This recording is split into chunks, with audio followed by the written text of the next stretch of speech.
Om Swastiastu, Assalamualaikum warahmatullahi wabarakatuh. Perkenalkan, nama saya Rifki Pahlawan dengan 3 digit NIM Mahir 095. Pada kesempatan kali ini saya akan menjelaskan tentang Staphylococcus.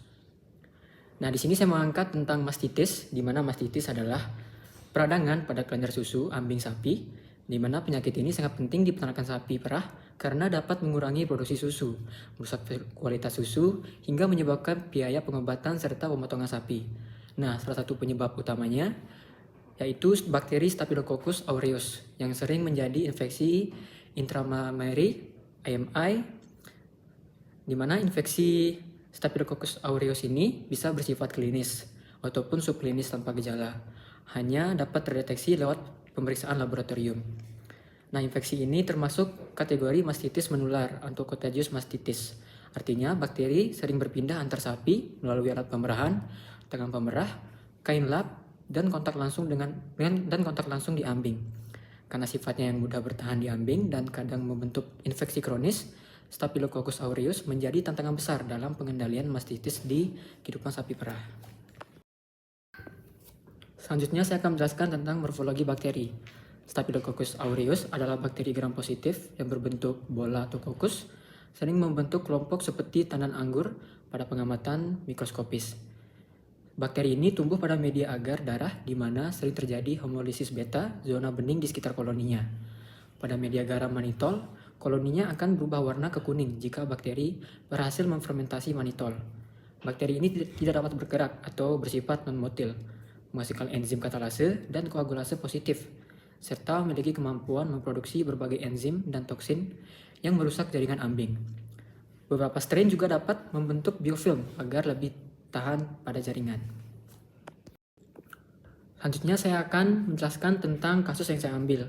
Nah, kasus yang saya ambil yaitu di sebuah peternakan sapi perah, ditemukan sapi perah betina usia 4 tahun yang menunjukkan tanda-tanda mastitis klinis, di mana sapi tersebut memiliki satu kuartir ambing yang bengkak, merah hingga suhunya tuh terasa hangat. Saat diperah, susu yang keluar tampak menggumpal berupa eksudat seperti nanah, serta produksi susu yang menurun drastis. Peternak mengaku tidak rutin melakukan disinfeksi alat pemerahan dan kadang memerah langsung tanpa mencuci tangan.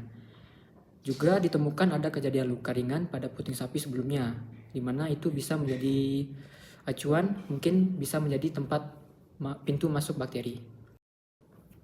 Nah, untuk gejala klinis yang ditemukan, yang pertama itu ambing tampak bengkak, kemerahan, dan terasa panas dibandingkan bagian ambing yang lain. Selanjutnya, nyeri saat diraba atau ditekan. Selanjutnya, ada susu yang keluar berubah, seperti warna keruh, kekuningan, menggumpal, atau berisi eksudat. Produksi susu menurun signifikan, hewan terlihat tampak lesu, hingga nafsu makannya menurun. Dan yang terakhir, bisa muncul gejala sistemik ringan seperti rima pada kasus parah. Selanjutnya dilakukan pemeriksaan laboratorium, di mana diambil sampel susu aseptik dari kuartir terduga. Selanjutnya dilakukan CMT atau California Mastitis Test, yaitu uji lapangan yang mendeteksi peningkatan jumlah sel somatik dalam susu. Selanjutnya bisa juga dilakukan hitung sel somatik atau SCC menggunakan mikroskop atau alat penghitung otomatis, di mana jika nilai SCC yang tinggi itu menunjukkan infeksi aktif pada kuartir ambing tersebut. Selanjutnya dapat dilakukan kultur pada agar darah atau manitol sat agar untuk mengamati morfologi koloni dan hemolisisnya. Selanjutnya bisa dilakukan uji garam untuk melihat kokus gram positif, katalase, koagulase. Dan terakhir yaitu histopatologi bila ada jaringan yang diambil. Selanjutnya yaitu diagnosis yang diperoleh. Nah, diagnosis yang diperoleh yang pertama untuk gejala klinisnya terlihat ambing bengkak, kemerahan, nyeri, hingga susu menggumpal atau nanah. Selanjutnya untuk hasil uji laboratoriumnya, hasil kultur positif Staphylococcus aureus dengan beta hemolisis. Selanjutnya ada uji mikroskopis, di mana terlihat tampak kokus gram positif yang menggerombol. Dan yang terakhir, untuk uji histopatologisnya, peradangan supuratif kronik. Nah, untuk pengobatannya sendiri dilakukan dengan yang pertama antibiotik intramammary yang sesuai berdasarkan uji kepekaan antibiotik, misalnya cloxacillin hingga ampicillin. Yang kedua, jika infeksi cukup berat atau menyebar, dapat dipertimbangkan untuk diberikan antibiotik sistemik. Yang ketiga, dilakukan kompres hangat pada ambing untuk meningkatkan sirkulasi lokal.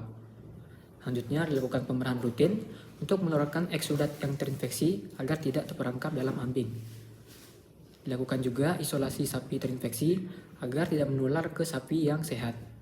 Dan terakhir, bisa dilakukan pada kasus kronis yang jika dia tidak merespon, bisa dilakukan penghapusan kuartir ambing atau pemotongan sapi mungkin harus dilakukan.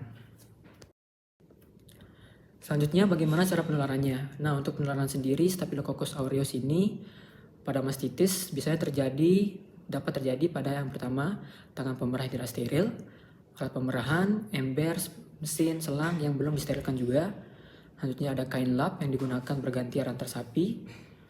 Kemudian kontak langsung antar ambing sapi juga. Bisa juga melalui serangga atau lalat sebagai vektor mekanisnya. Dan yang terakhir yaitu adanya luka puting atau mycotrauma dapat menjadi pintu masuk bakterinya. Nah, untuk pencegahannya, yang pertama bisa dilakukan dengan mencuci tangan dan mendisinfeksi alat sebelum hingga setelah pemerahan atau hygienic milking. Yang kedua, dengan cara pre-dipping atau mandikan puting dengan disinfektan sebelum pemerahan dan post-dipping, mandi setelah pemerahan. Selanjutnya, memerah sapi sehat pertama, baru sapi yang terduga infeksi. Kemudian bisa dilakukan rutin melakukan uji CMT atau SCC untuk deteksi dininya. Dapat dilakukan juga isolasi sapi yang terinfeksi dan melakukan monitoring. Selanjutnya, pemeliharaan kebersihan kandang, ventilasi yang baik, dan kandang yang dalam keadaan kering. Dan yang terakhir bisa dilakukan dengan cooling atau menghapus sapi yang menjadi sumber infeksi kronis. Nah, jadi kesimpulannya, mastitis yang disebabkan oleh Staphylococcus aureus adalah salah satu penyakit kelenjar susu yang berbahaya di peternakan sapi perah. Karena memang sifatnya yang sering bersifat kronis, sulit diobati total, hingga penyebarannya mudah melalui praktik pemerahan yang tidak higienis. Nah, untuk menangani kasus ini, penting sekali melakukan diagnosis cepat dan tepat, pengobatan dengan antibiotik yang sesuai, hingga penerapan langkah-langkah sanitasi yang ketat dalam pemerahan serta manajemen kandang, di mana pencegahan merupakan kunci utama melalui kebersihan, deteksi dini, hingga pengelolaan sapi terinfeksi agar penyakit ini tidak merajalela dalam kawanan sapi tersebut. Sekian dari saya, Om Santi Santi Om, terima kasih.